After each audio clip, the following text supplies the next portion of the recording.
Hello, welcome to NASA again. NASA lockdown problem. Yesterday we had discussed type differentiation based on formulas. Today we'll discuss type differentiation based on substitution. As due to lack of time and to prevent trade secrets, we cannot release all the problems online, but we'll discuss all the problems in our group. So be present at the group at 1 o'clock.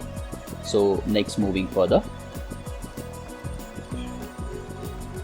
ये problem या ये type, or to solve this type you need to have this formula chart, some important substitution chart. इस chart को देख लीजिए, इस chart को पढ़ लीजिए, इसको याद कर लीजिए, और इसके लिए हमने पहले ही 10-15 दिन से इसकी प्रैक्टिस हमने करके रखी है।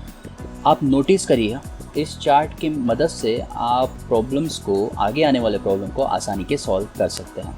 हालांकि ये प्रॉब्लम चार्ट बनाने के पीछे भी कुछ लॉजिक है, लेकिन लॉजिक का डिस्कशन हम इस वीडियो में नहीं करेंगे, इसको अलग से हमारे ग्रुप में इसको क्विज फॉर्मेट में डिस्कस कर लेंगे। तो आगे चलते हैं। आप इसको एक बार नज़र घुमा लीजिए, एक बार इसको पढ़ लीजिए, एक बार लिख के देख लीजिए, और फिर फर्स्ट प्रॉब्लम को हम डिस्कस करते हैं। सो पहला प्रॉब्लम है differentiate the following with respect to x, और प्रॉब्लम है sine inverse bracket 2x upon 1 plus x square bracket complete. तो इस तरह का प्रॉब्लम के बारे में शुरुआती जो चीज़ है हमने कल डिस्कस कर ली थी, जैसे फिर मैं वही बोलूँगा। अगर यहाँ पे एक मिनट,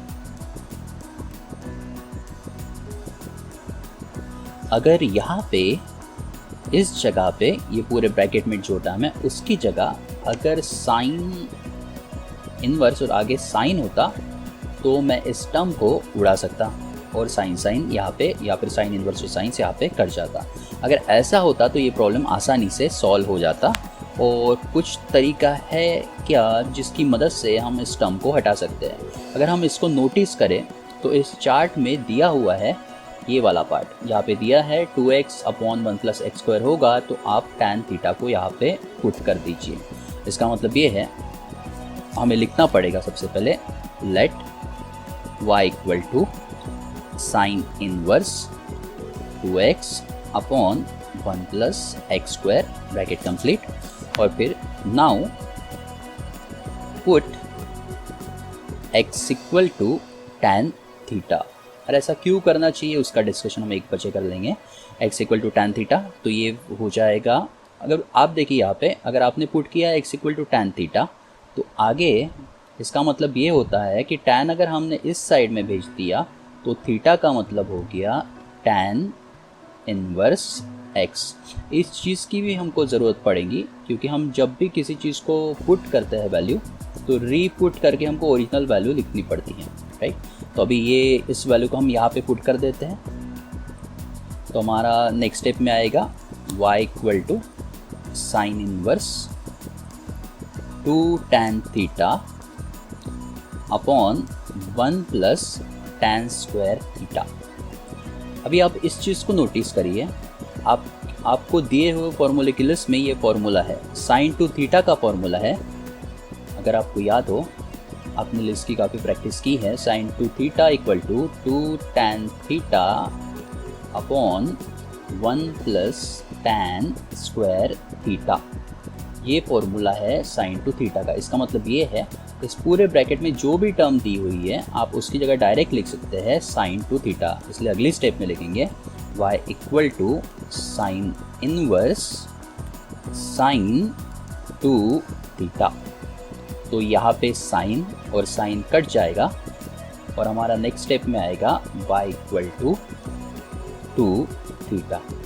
अभी हम चाहे तो इसको डिफरेंशिएट कर सकते हैं, लेकिन दिक्कत ये है कि ये थीटा का डिफरेंशिएशन नहीं है, विथ रिस्पेक्ट टू x करना है।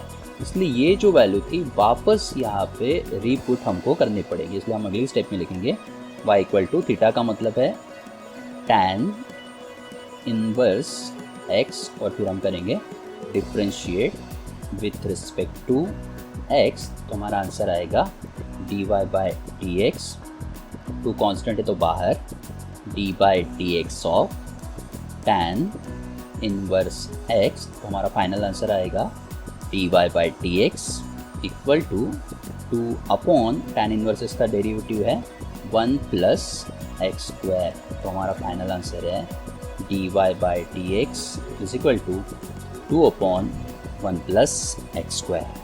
तो बड़ा सा सिंपल सा एक प्रकार से प्रॉब्लम था। बस आपको इम्पॉर्टेंट चीज़ इसके लिए है कि आपको फॉर्मूले याद होने चाहिए ट्रिग्नोमेट्री वाले, और ये चार्ट आपको याद करना पड़ेगा। याद नहीं भी किया तो भी हम इसको सॉल्व कर सकते हैं, लेकिन फिर आपको लॉजिक के लिए 1 बजे क्लास को अटेंड करना पड़ेगा, ताकि ये लॉजिक इसके पीछे का आप समझ पाए कि चार्ट बना ही क्यों है। ठीक है, तो आगे चलते हैं नेक्स्ट प्रॉब्लम की ओर। आप इसको थोड़ा 1 सेकंड टाइम देता हूँ ताकि आप इसको एक बार फिर से देख लो और आप इसको बार बार सॉल्व करके देख। नेक्स्ट प्रॉब्लम है cos inverse 1 minus 9x square upon 1 plus 9x square. फिर वही बात, कॉस इनवर्स के आगे अगर कॉस होता तो मैं इसको उड़ा देता। तो कोई तरीका है जहाँ से इससे कॉस आ जाए। आप ठीक से इसको नोटिस करेंगे तो आप देखेंगे यहाँ पे 1 माइनस लिखा है, यहाँ पे 1 प्लस लिखा है, और इसी से हमको हिंट मिल जाती है कॉस टू थीटा के एक फॉर्मूले की। कॉस टू थीटा का एक फॉर्मूला है 1 माइनस tan स्क्वायर थीटा, और दूसरा है 1 प्लस tan स्क्वायर थीटा। आप अगर इस चार्ट में जाएंगे तो आप नोटिस करेंगे सेकेंड नंबर का फॉर्म जो उन्होंने पैटर्न दिया है 1 माइनस एक्स स्क्वायर हो या फिर 1 प्लस एक्स स्क्वायर हो, तो आप उसको पुट कर दीजिए x equal to tan theta. क्यों? क्योंकि ऐसा करने से आपको फॉर्मूला मिल जाएगा। लेकिन दिक्कत ये है यहाँ पे 1 माइनस एक्स स्क्वायर नहीं है, यहाँ पे है 1 माइनस 9x स्क्वायर। तो आप नोटिस करिए ये जो 9 है ये स्क्वायर है 3 का, इसलिए हम यहाँ पे लिख सकते हैं सबसे पहले let y equal to cos inverse 1 minus 9x square upon 1 plus 9x square. Next step में आप, क्योंकि ये 3 का स्क्वायर है तो हम लिख सकते हैं इसको y equal to cos inverse bracket में 1 minus 3x whole square upon 1 plus 3x whole square, और फिर ये ब्रैकेट कंप्लीट। अभी आप देखिए, अगर आपको अभी ये फॉर्मूला यहाँ पे लाना है या फिर दिया हुआ है जो चार्ट में कि सब्स्टिट्यूशन tan थीटा का करना है, तो किस चीज़ को लेके जाना चाहिए? ऑब्वियसली है आप x को नहीं हटा सकते, आपको 3x को हटाना पड़ेगा। इसलिए आप लिखेंगे put 3x equal to tan theta, और ऐसा करने से आपको थीटा की वैल्यू मिलेंगी। थीटा, क्योंकि tan को आप इस साइड में भेजेंगे, तो theta equal to tan inverse 3x। तो आगे चलते हैं नेक्स्ट स्टेप में, हम पुट करेंगे वैल्यू tan थीटा की इसकी जगह, तो हमारा बन जाएगा y equal to cos inverse bracket में 1 minus tan square theta upon 1 plus tan square theta. और ये क्योंकि ये फॉर्मूला है cos टू थीटा का, तो हम डायरेक्ट यहाँ पे लिखेंगे y equal to cos inverse cos two theta, और ऐसा करने के बाद हम cos इनवर्स को cos के साथ काट सकते हैं, तो हमारा आंसर आएगा y इक्वल टू 2 थीटा। अभी जो वैल्यू मिली है, अभी हमको इसको डिफरेंशिएट करना है, लेकिन हम डायरेक्टली नहीं कर सकते क्योंकि हमने ऑलरेडी थीटा की वैल्यू अपने मन से यहाँ पे पुट की है। तो हमको पुट करना पड़ेगा थीटा का वैल्यू यहाँ पे y equal to 2 times tan inverse 3x।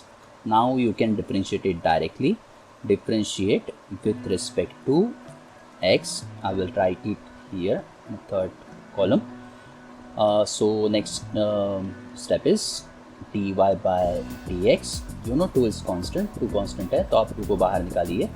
d by dx of tan inverse 3x, keep the 3x in bracket. So next step is dy by dx, 2 constant. What is the derivative of tan inverse? Derivative of tan inverse x is 1 upon 1 plus x square। tan inverse x का derivative 1 upon 1 plus x square, क्योंकि यहाँ पे x का मतलब 3x है, तो आप लिखेंगे 3x होल स्क्वायर, राइट। और ये होने के बाद भी प्रॉब्लम खत्म नहीं हुई, क्योंकि tan इनवर्स का डेरिवेटिव आपने निकाल लिया, लेकिन 3x का बैक, अगर यहाँ पे 3x नहीं होता और सिर्फ x होता तो आपको अगली स्टेप की ज़रूरत नहीं थी, लेकिन क्योंकि यहाँ पे 3x है तो आपको 3x का भी डेरिवेटिव निकालना ज़रूरी है।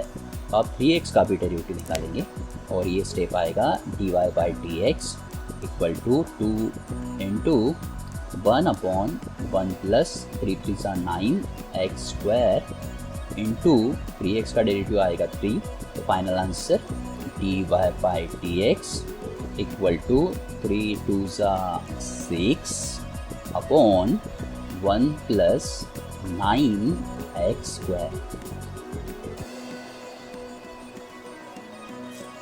तो ये है हमारा फाइनल आंसर। आप नोटिस करिए यहाँ पे फिर वही बात, ये सब्स्टिट्यूशन टाइप तो है, लेकिन इसमें भी लास्ट टाइप में जो फॉर्मूले यूज़ हुए थे वो सारे फॉर्मूले ज़रूरत पड़ती है। तो आपको फॉर्मूले सारे याद रखने हैं और आपको ये चार्ट पे नज़र घुमा लेनी है, आपको इसको याद करने की इतनी ज़रूरत नहीं है, लेकिन आप अगर इस चार्ट को याद कर लेंगे तो आपको टाइम नहीं लगेगा, जल्दी सॉल्व हो जाएगा। और दूसरी बात, वो फॉर्मूले पता होने चाहिए ताकि सही सब्स्टिट्यूशन का आप यूज़ कर पाए। सो हम इस 2 प्रॉब्लम को ही आज डिस्कस करेंगे, बाकी सारे प्रॉब्लम हम अपने ग्रुप पे क्विज में डिस्कस करेंगे कि किस चीज़ को कैसे रिप्लेस किया जाता है और क्यों किया जाता है। So bye, see you at 1 PM today, take care.